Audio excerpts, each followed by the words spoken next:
अस्सलाम वालेकुम, कैसे हैं आप लोग। तो आज मैं आपके लिए लेकर आई हूँ बहुत ही ज़बरदस्त मिठाई की रेसिपी।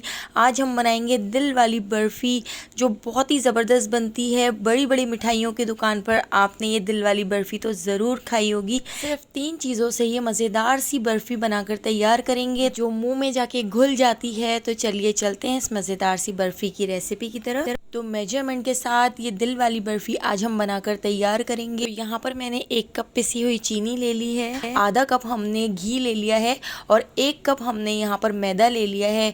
तो मैदे को हम छान कर एक बाउल में ऐड कर देते हैं। तो यहाँ पर हमने एक स्ट्रेनर रख ली है, स्ट्रेनर से हम मैदे को छान लेते हैं। तो मैदे को हमेशा छान कर ही इस्तेमाल करें, क्योंकि इसमें जितनी भी गुठलियाँ होंगी, जितने भी लम्स होंगे वो स्ट्रेनर में आ जाएंगे। तो हम इसको डिस्कार्ड कर देते हैं।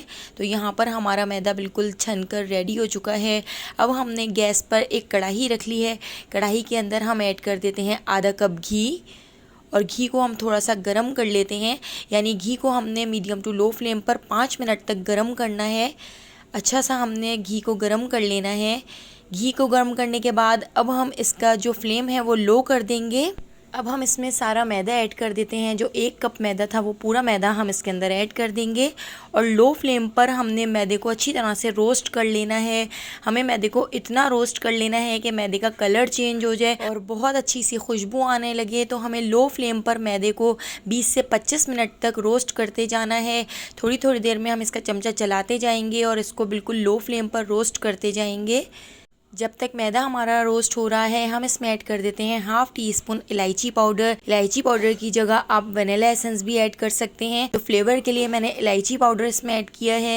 इलायची पाउडर को हम अच्छी तरह से इसके अंदर मिक्स कर देते हैं। और देखिए यहाँ पे कितना ज़बरदस्त सा कलर चेंज हो चुका है। तो बस लो फ्लेम पर हमने 20 से 25 मिनट तक इसको रोस्ट कर लिया है। अब हम इसमें ऐड कर देते हैं 2 टेबल स्पून मिल्क पाउडर।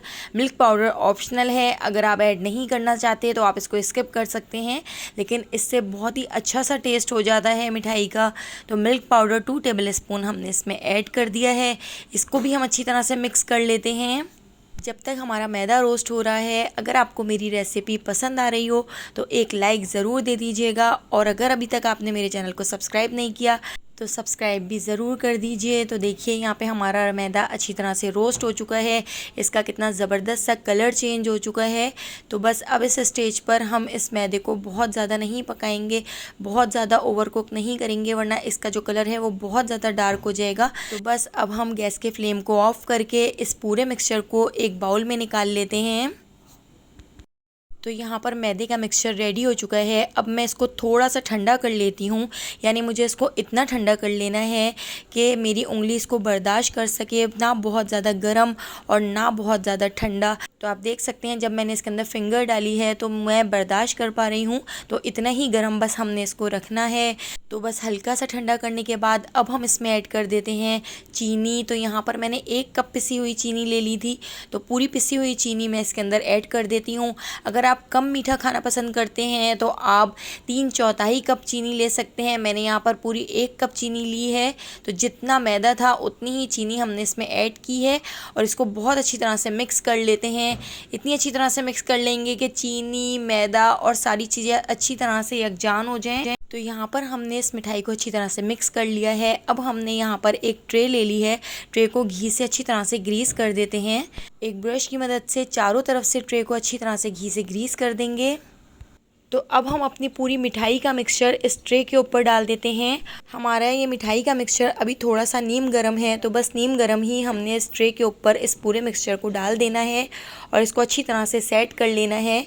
तो आप इस तरह का कोई भी स्पैचुला ले सकते हैं या कोई फ्लैट चमचा ले सकते हैं। तो इस तरह से आपने चमचे से इसको दबा दबा कर पूरा अच्छी तरह से इक्वल कर लेना है और अच्छी तरह से इसको बिल्कुल फ्लैट कर लेना है। ट्रे के ऊपर पूरी मिठाई को हमने इस तरह से सेट कर लिया है। तो यहाँ पर हमारी मिठाई बिल्कुल रेडी हो चुकी है। अब हम इसको 2 घंटे के लिए रूम टेम्परेचर पे रख देते हैं, या आप इसको 1 घंटे के लिए फ्रिज में भी रख सकते हैं। तो यहाँ पर मैंने इसको 1 घंटे के लिए फ्रिज में रख दिया था। मिठाई हमारी बिल्कुल सेट हो चुकी है, और यहाँ पर मैंने ले लिया है हार्ट शेप कुकी कटर। तो हार्ट शेप कुकीज़ कटर से मैंने इस तरह से इसके शेप बना लिए हैं। तो आप देख सकते हैं कितने ज़बरदस्त लग रहे हैं। और बाकी की जो एक्स्ट्रा मिठाई है आप इसको ऐसे ही खा सकते हैं। तो यहाँ पर हमारी ज़बरदस्त सी मिठाई बनकर तैयार हो गई है, जो खाने में बहुत ही मज़ेदार है, बहुत लाजवाब है। एक बार आप मेरी इस रेसिपी को ज़रूर ट्राई कीजिएगा, आपको बहुत पसंद आएगी। मुँह में घुल जाने वाली मिठाई है। अगर आपको मेरी ये रेसिपी पसंद आई हो तो लाइक कर दीजिएगा, और अगर आपने अभी तक मेरे चैनल को सब्सक्राइब नहीं किया तो जल्दी से सब्सक्राइब भी कर लीजिए और बेल आइकॉन का नोटिफिकेशन ऑन कर दीजिए, ताकि डेली जो मैं वीडियो अपलोड करती हूँ उसका नोटिफिकेशन आपको फ़ौरन मिल सके और आप मेरी सारी वीडियोस वॉच कर सकें। आने वाली वीडियो तक मुझे दीजिए इजाज़त। अल्लाह हाफ़िज़।